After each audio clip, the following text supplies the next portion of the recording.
Salut, bienvenue sur la chaîne de Monsieur Minsa. Avant de commencer, s'il vous plaît, laissez un j'aime et abonnez-vous. Surtout, activez la cloche de notification. On commence maintenant. Vous avez tellement demandé cette vidéo, elle est là. Donc, je vous demande de rester jusqu'à la fin de la vidéo.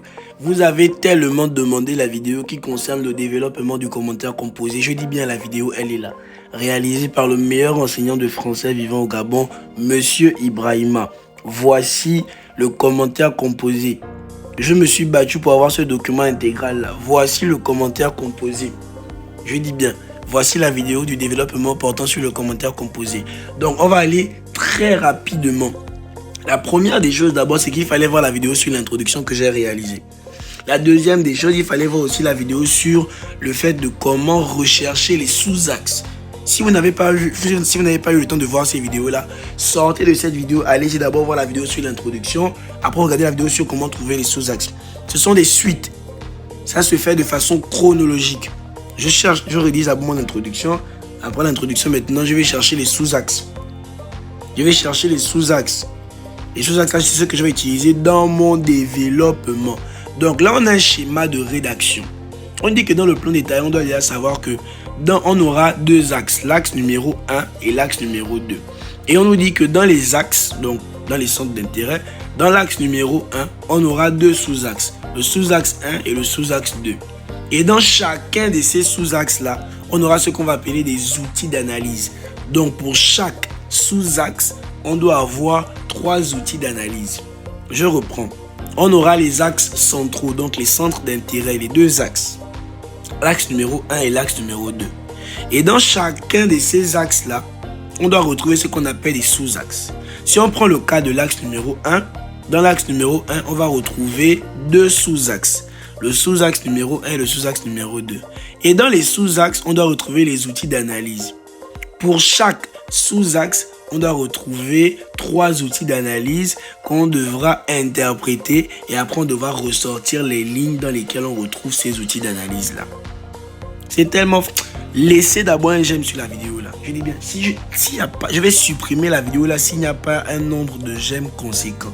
Laissez un j'aime sur la vidéo. Commentez à la fin de la vidéo et après vous abonnez. Vous devez partager le lien là parce qu'on s'est battu pour avoir l'une des meilleures réalisations possibles. On y va. Donc ça c'est un schéma. Vous pouvez même déjà faire les captures d'écran. 1, 2, 3. Deuxième capture d'écran. 1, 2, 3. On y va. Donc, notez bien, le développement comporte 7 ou 8 paragraphes selon le schéma adopté. Comment remplir ce schéma? Donc vous avez vu le schéma, non? Vous avez vu le schéma vous-même, non? Ah mes enfants, le bac là c'est pour vous. Les axes de lecture sont proposés dans le sujet.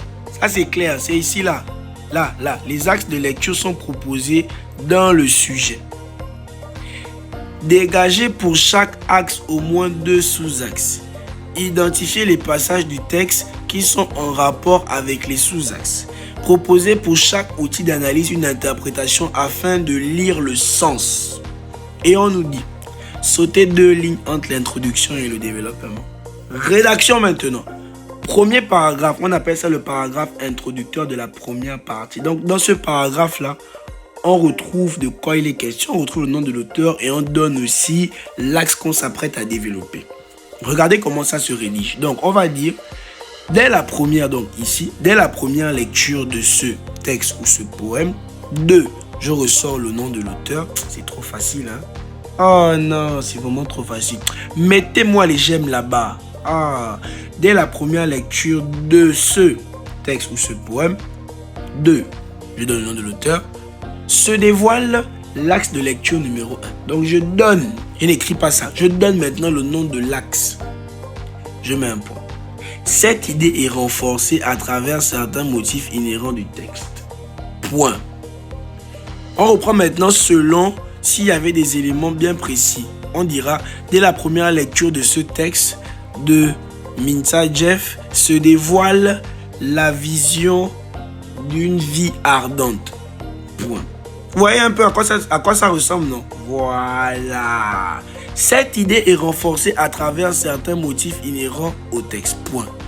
D'une part, oh là là, il y a l'image de ou la peinture de, j'insère maintenant le sous-axe. Il y a l'image de la dépravation des mœurs virgule. D'autre part, on peut lire la description de la vie compliquée d'un enfant.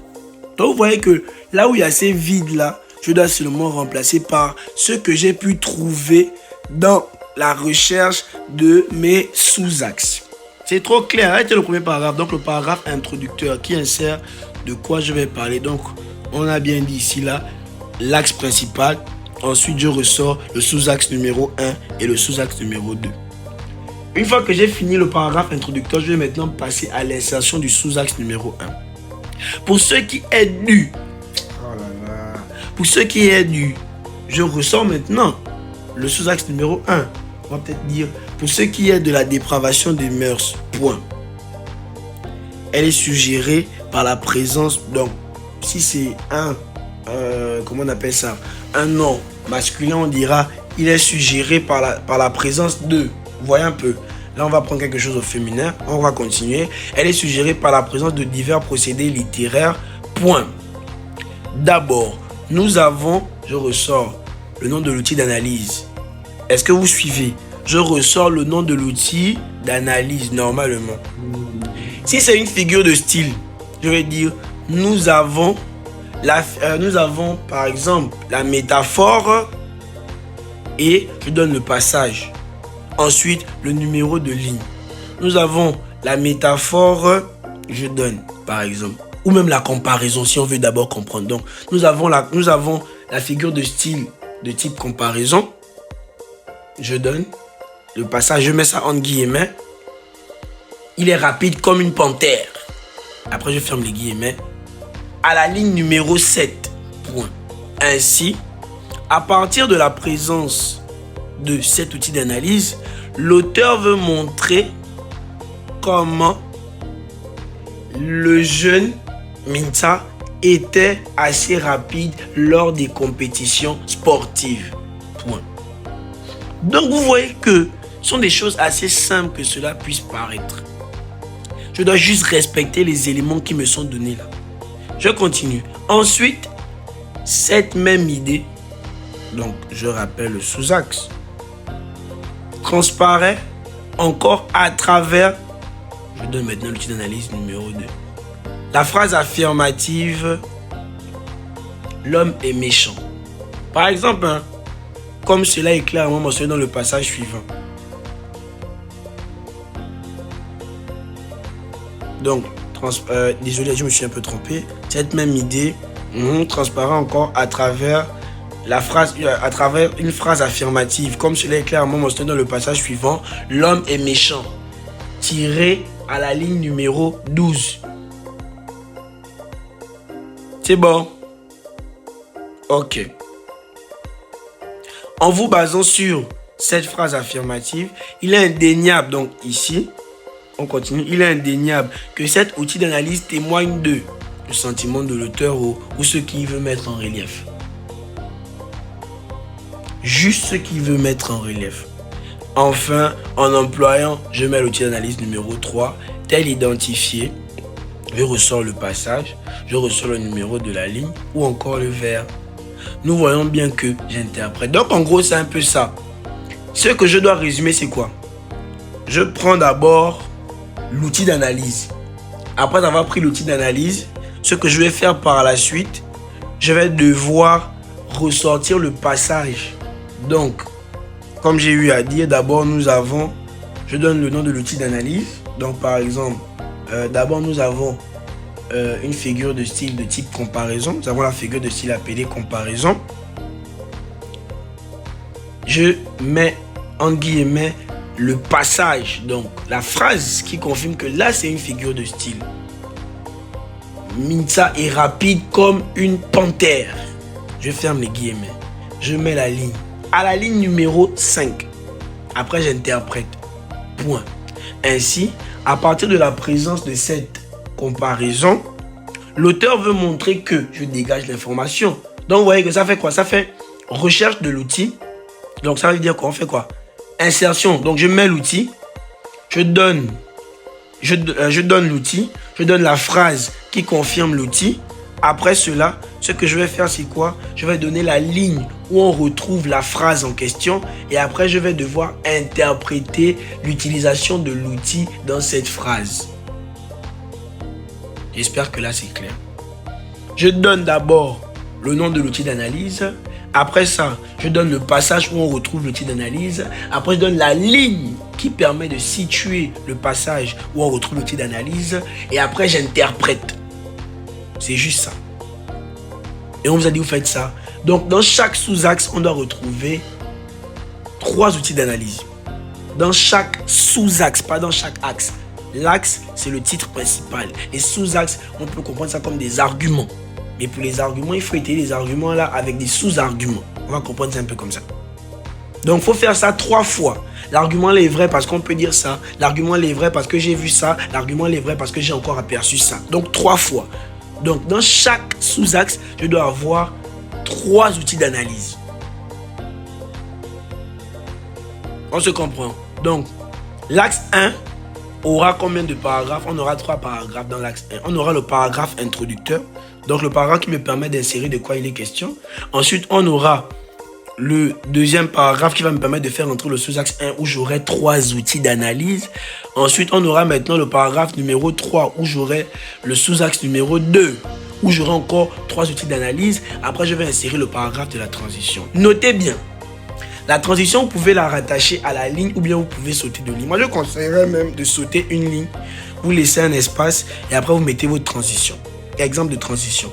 En somme, en présentant l'axe numéro 1, le narrateur a d'abord tenu à mettre en évidence le sous-axe numéro 1 avant de nous permettre de continuer à découvrir le sous-axe numéro 2. Dès lors, que dire de l'axe numéro 2? C'est simple. On essaie un peu de coller. En somme, en présentant la vision de Mintza, le narrateur a d'abord tenu à mettre en évidence sa myopie accélérée avant de nous permettre de continuer à découvrir l'utilisation propice de ses lunettes.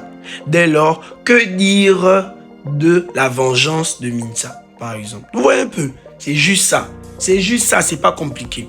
Dès que j'ai fini, je vais juste sauter une ligne après la transition et je passe au paragraphe introducteur 2. Donc le 5e paragraphe. Le paragraphe introducteur 2 va me permettre d'insérer le sous-axe, va me permettre d'insérer l'axe numéro 2. Après la transition, je dois rédiger un paragraphe qui va me permettre d'insérer l'axe numéro 2. Et l'axe numéro 2 va aussi avoir 2 sous-axes. C'est le même procédé. Et dans chaque sous-axe, je vous ai dit, on aura donc 3 outils d'analyse. Dans chaque sous-axe, vous devez retrouver 3 outils d'analyse que vous devriez identifier en vous appuyant sur le sous-axe sur lequel vous êtes. Si vous êtes sur le sous-axe numéro 1, vous devez trouver 3 outils d'analyse qui vont venir confirmer le sous-axe numéro 1. Après, on passe au sous-axe numéro 2. On va aussi devoir trouver 3 outils d'analyse qui vont aller dans le même sens. J'espère que là, j'ai été le plus clair possible. Une fois que c'est fini, vous sautez 2 lignes et vous passez à la conclusion. Rédigé par M. Ibrahima et M. Mintza. Je vous ai dit, M. Ibrahima, c'est le meilleur prof de français ici, là, de sa génération. Donc, prenez bien le temps de revoir cette vidéo-là. Prenez un cahier, vous notez tout ce qu'on vient de dire là. Si ce n'est pas clair, venez au prépa. Ça, c'est la première option. Deuxième option, posez encore des questions en commentaire. On va voir comment on va répondre. Voici la vidéo du développement. Oh monsieur, faites les captures d'écran. Mon document là coûte cher. Je ne peux pas vous remettre ça. Vous me connaissez, vous savez que moi je suis dans ma tête. Je ne peux pas vous remettre ça. Voici la vidéo. Ne partez pas sans vous abonner. Laissez un j'aime. Laissez un j'aime. Ne partez pas sans vous abonner. Je vous remercie pour la suite. On est ensemble. C'est M. Mintza et bonne chance pour votre examen de baccalauréat.